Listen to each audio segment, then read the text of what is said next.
my coach of the year in the NFL, Mike Vrabel. Yeah, I think Vrabel is definitely unlocked Drake Maye, or maybe Josh McDaniels and what Drake Maye is doing, decision making, putting him in the right position. So, like, you could always give credit to coaches for that. Coaches can make quarterbacks, but they can also break quarterbacks. I think Vrabel, it's about the culture and maybe the way that these guys are buying into it. That's what I was going to say, is Vrabel's more culture-based, whereas Drake Maye, you should just give him credit himself because this is his second season. I know he didn't play all season last year, but he improved. He didn't have that sophomore slump where he came in and was a different guy than we saw the first season. He built upon the skill set that he already had. So that's on Josh, Drake Maye. But that's Josh. But it's also on Drake. No, and I'm not taking that away from Drake, but I'm saying it's, is Drake Maye the same guy without a good offensive coordinator? But I think Vrabel deserves some credit for that, too. Like, I think Josh deserves a lot of credit for the mental makeup that Drake Maye now currently has. Like, we could all see Drake Maye was athletically gifted when he came into the NFL, but his current mental situation, like how confident he is, what he's doing on a down-by-down basis, I think Mike Vrabel and especially Josh McDaniels get a lot of credit for that. Yeah. I feel like Vrabel really timed this perfectly because you didn't replace Bill, you replaced Mayo. You have consecutive 4-win seasons before yours. And you were allowed to play the quarterback that everybody knew was the future starting in week 1. And the runway that he's been given, the coaching staff he has, the budget that he's been able to use. Yeah. And as of right now, 5 games in, looks like the first draft pick of Vrabel's tenure was a home run. Right. I mean, we were talking about Will Campbell. Who could forget the breathless anxiety from Andy Hart every afternoon about how bad he was? And the offensive line is the worst in the NFL. Remember that? Yeah. No, we don't ever talk about that anymore, do we? The biggest compliment that you can give a guy playing that position is you don't hear his name. And you do not. Where do those people go? What happens? Does Andy Hart say I was wrong? Like, I mean that. Like, I hope so. A lot of credit to Doug Marrone with that offensive line. But think of all the coaches he had. Doug Marrone, former NFL coach. Josh McDaniels, former NFL coach. You have a staff that's actually experienced with the quarterback that's ready and a roster that's improved. I think Vrabel had a perfect timing to get back here, and I think he's exactly what the team needed. Well, and he inherited a roster that was bereft and was able to, I don't underestimate the value of some of the veteran guys that he was able to bring in that he was familiar with, and they're guys that he likes and guys that play the way he wants to play. So. Do you remember the Andrew Callahan tweet that Drake Maye was sacked like 82 times in a practice? It's like, maybe don't take it so seriously. If you can't actually hit the quarterback and he's not really allowed to walk away from pressure, maybe it's not the same as a sack in an actual NFL It's game. really Vrabel's guys, because if you really look at it on both sides of the football, it's other than 2 guys, Drake Maye, who was here before Vrabel, and Hunter Henry. But the rest of it is really about Vrabel and the guys that he brought in. On the offensive side of the football, you talk about Will Campbell, you talk about Jared Wilson, the other rookie, you even talk about the center, Bradbury. You look at Moses at right tackle. 4 out of 5 guys he brought in. Steph Diggs at your wide receiver position. Well, and I give credit to, certainly to Drake Maye and to Steph Diggs when it comes to the development of that relationship, but probably Josh McDaniels gets a lot of credit on that. Josh gets most of the credit. How are you going to say most of the credit, though? Because all offseason, it was Drake and Steph meeting up. We saw so many photos, videos of them taking the time. Josh McDaniels wasn't there for that. That relationship...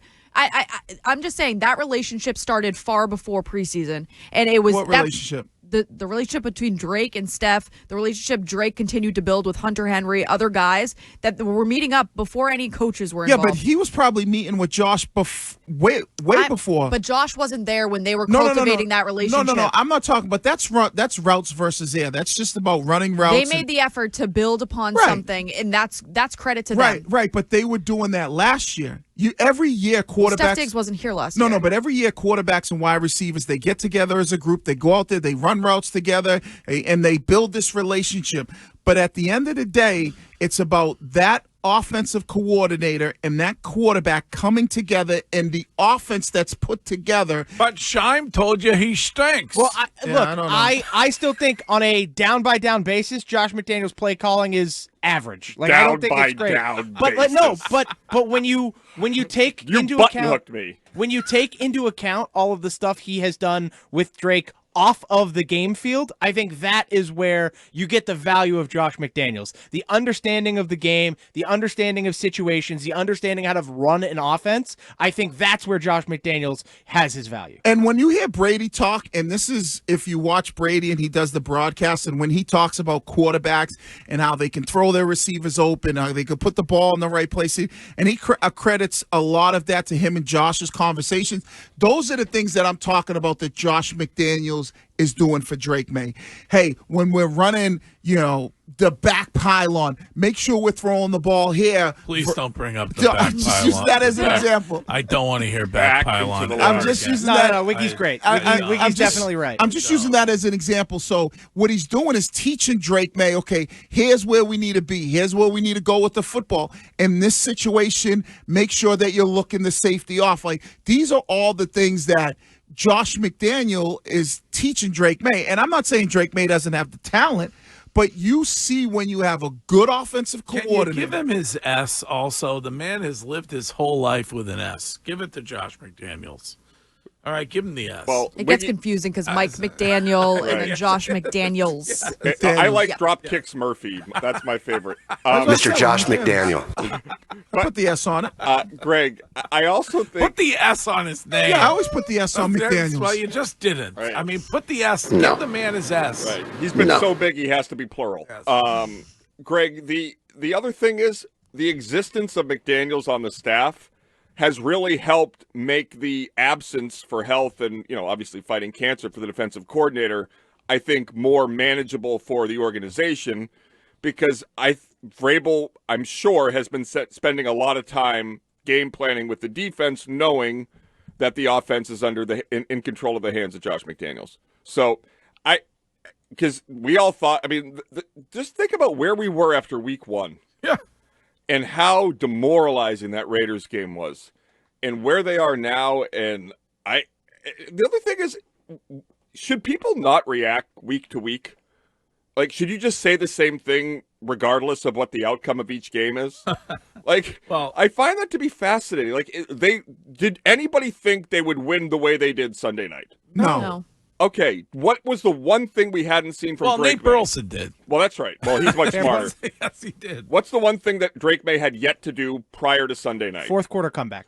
What is the toughest environment Drake Maye has played in so far? Sunday night. And he was able to do the one thing he hadn't been able to do against the best quarterback he's facing in the most difficult environment to do it. And we're supposed to say status quo? Yeah. No, you base it off of what you see week to week. You get excited. Right. Yeah. It's so if the silly. next 3 weeks they lose, then you'll go, oh, man, what the hell is going on here? It'll be, but it'll be an absolute disaster if Right. that happens. And Courtney was right, and that was the Bills' one wonky loss of the season. Right. But we'll view it as that, and we'll talk about it in that way. But our expectations now, or at least my expectations are, the next 4 weeks, you beat Tennessee, you beat the Saints, you beat Cleveland, and you beat Atlanta, and then you go down to the Bucs, and, okay, that's a game. You can win, but if you lose that game, no big deal. Right. You should beat the absolute bag out of the Titans in 2 weeks. I don't care how it is. I don't care if it's by 2 points or 20. If you win these games, it's a win. You can't have any. This is not a contest where you can worry about how things appear. Yeah, I don't really care how it is, but they should win. If they win, like you said, Curtis, the next 4 games by a combined 5 points, I got no issues with it. Right. You go to Tampa, and that's a game that, all right, hey, maybe you lose that game by a field goal or a touchdown, and then we look at that game and go, okay, here's why they lost. They could have did this better, this, and then you go your next games and you go, all right, the next real challenge that you're going to have is against the Bills at home. And I want pressure applied to Kraft by the fans and the media the way we do it with the Red Sox. They have a month or so before the deadline. Less than that. They have more cash than you could ever need. They have clear needs on the, skill position, line, whatever you want to say. It would be inexcusable for them not to pursue a wide receiver, Running back? Which shouldn't take much. Like, they should absolutely be adding between now and then. It would be right after the Falcons game, heading into Tampa Bay is when the trade deadline would be, and that would be your position to say, what are we doing here as a team moving forward? Is there a position we can improve on? Is there an area of the football team we need to get better at? Who we calling to see if we can get – because I remember when the Pats did it. Oh, man, I don't remember what year it was, but a major difference that year is when they went out and got Aqib Talib. Yeah.